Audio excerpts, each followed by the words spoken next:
The study of depression. The study of depression by scientists and medical professionals makes it clinical. The act of live research using individuals as test subjects for experimental treatments. The walk, the race, and the marathon results. When embarking on the journey of this type of research, those involved with the study of should start with self and their own lineage as well. Pardon me, outside they're screaming, "No elevator, no rent." It's a bit distracting. And side note, I said that they should deduct $50 a week, which would have been $200 a month. That was being nice. They're saying no elevator, no rent. Anyway, like I was saying, those involved with this type of research should start with self and their own lineage as well. This should be an honest and analytical evaluation of self and your family, their family. Comparing the pros and cons of their own attributes and family history that can affect their decision making concerning the evaluation of others. Are you healed? Do you have issues with substance abuse and anxiety? Have you healed yourself before you attempt to analyze others for the purpose of making an informed assessment that can have a profound impact on the life of another?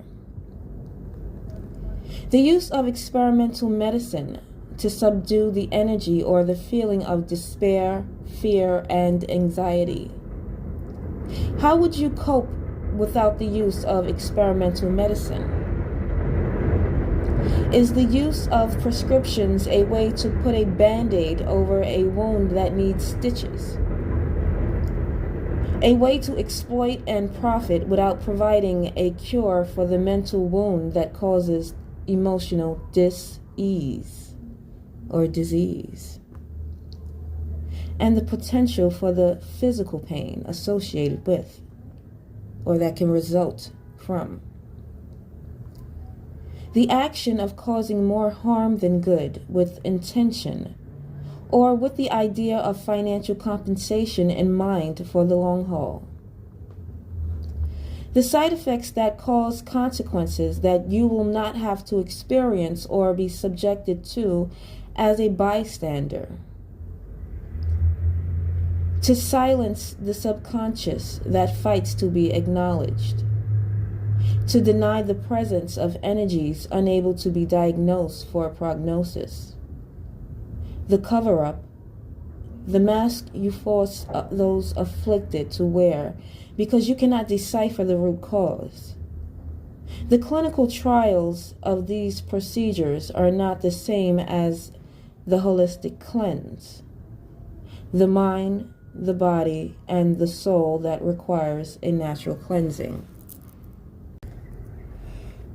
Okay, just to go back to the side note regarding the elevator that's not in service. And, I saw a notice on I think it was the 12th floor, that said A and B cars are out of service. It went on to say that they are waiting for parts to fix whatever it is that they need to fix, right? And, this time on this notice, it has September 24th, 2025, right? But on the previous notice, it didn't have any notice date like that on there. It just said, end of date, start at 8 a.m. and end of date time, they don't know, basically. So it was unplanned outage, right? So now it says that they need parts. They're waiting for the parts. So today's October 16th. The elevators went out of service on September 24th. So it's almost a month now, so I'm sure the tenants here, everybody would like to know how long does it take for them to get the parts that they need in order to fix whatever it is that they need to fix. And the notice also stated that the elevator is, the elevator room is on the roof. So I would assume that maybe I live underneath the elevator room, because when they work up there, I can hear it loud and clear, right? So I guess, everybody wants to know, what's going on, because this notice here, it doesn't really answer any questions, as far as how long it takes for them to get the parts that they need, does the outage have to do with the blackout that occurred the night before? What were they doing the day before when they were working in the hallway? What happened? Everybody has a right to know, especially those who live above the 10th floor, And I mean, let's be realistic. Nobody that lives above the 10th floor is gonna, make a caretaker, have to carry them upstairs. Nobody wants to do that, whether they live on the 15th floor, the 10th floor, or the 5th floor.